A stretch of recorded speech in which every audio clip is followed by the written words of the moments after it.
Good afternoon, dear students. Let me discuss third part of globalization and health, which is COVID-19 and environment. The recent outbreak of the novel coronavirus is not an exception.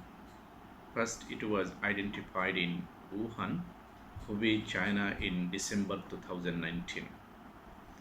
Within short period of time, due to movement of people, it spreads across the world. Till today, more than 200 countries are identified as coronavirus affected. The number of COVID 19 cases outside China has now surpassed the number inside it.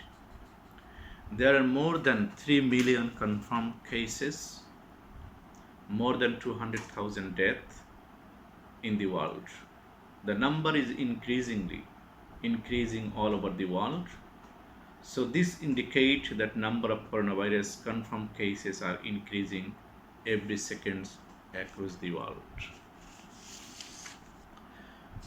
The different corners of the world are experiencing a significant reduction in carbon dioxide and nitrogen oxide emission levels due to COVID-19 pandemic, due to current lockdown.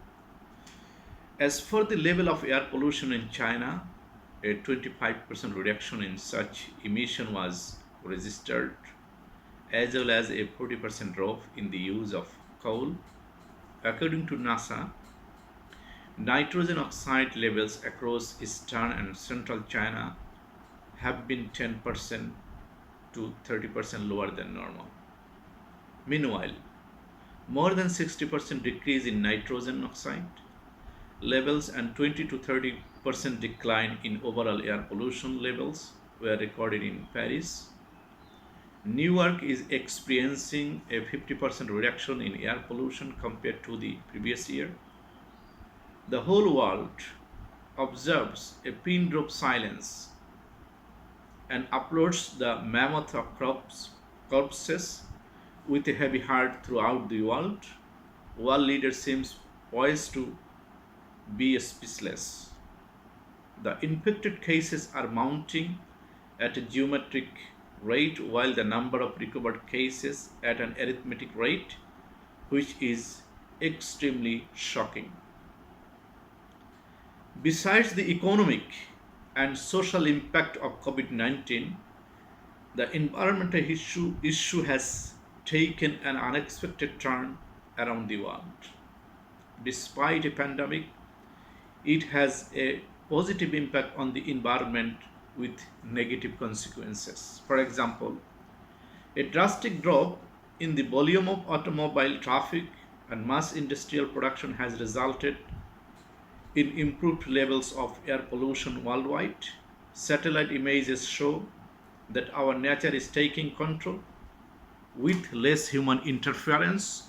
Nature is back with fresh air, clean water, and inflatable ecosystem services.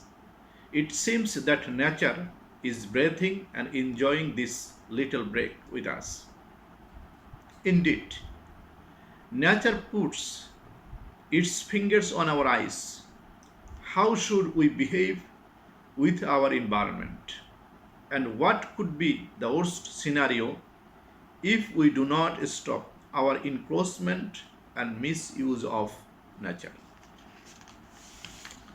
The virus has taught us a great lesson on what is important to protect the environment, which no policy intervention has been able to do. On the contrary, while the earth seems to heal in some respects, the impact of COVID 19 on the environment takes a different turn.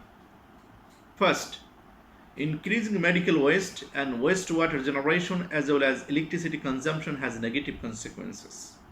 Around the world, the use of plastics and plastic bottles, masks, personal protective equipment, and other medical equipment is growing faster than ever, creating tons and tons of dangerous medical waste.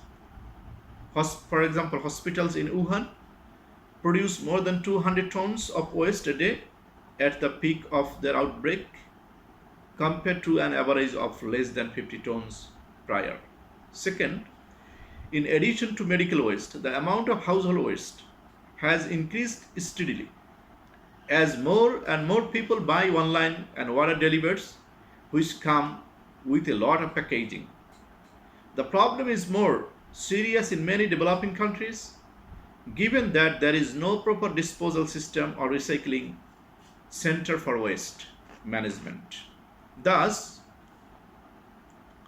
users throw this waste here and there, which pollutes the fresh air and clean water. Third, it has been noted that to be saved from COVID 19 worldwide, the wastewater generation has been increasing in the name of cleanliness. This outbreak worldwide can create a shortage of fresh water. Fourth, moreover, according to the World Economic Forum, due to this pandemic, loss of habitats and illegal wildlife trade can spread animal-borne problems like zoonotic diseases. This further indicates that there is a significant interlinkage of biodiversity loss and the flexibility of consistent supply chain in the global economy. Scientists suspect that the direct connection between rainforest and coronavirus, as it is suspected that coronavirus initially spreads from bats, then pangolins, then to humans in Wuhan, where lots of animals are sold illegally for meat. Thus, this virus can easily be transferred from one animal to another, which can destroy the ecosystem in the near future. Last but not least, we suffer from self-deception, believing that cost-benefit analysis and mitigation policy would allow us to end the climate change problems. We also endlessly debate on the optimal solution. However, the virus taught us otherwise, that what matters is more on how we behave. To live on this planet, human behavior must be changed to protect and preserve nature.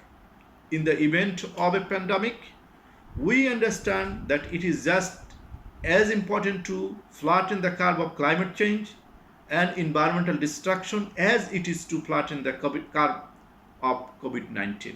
Recent research shows that we are not doing enough, and it is not possible to bring the temperature down in our fight for climate change. As we can see, only the lockdown is able to drop greenhouse gas emissions significantly around the world. Therefore, in order to protect human health, livelihoods, wildlife resilience, biodiversity, and most vulnerable, it is the right time to frame and polish our ideas and put in place in planning and strategy to invest in new opportunities, significantly those leading to behavioral change which are environmental friendly. So we end our discussion here. Thank you very much. Please stay calm, stay safe, and stay home.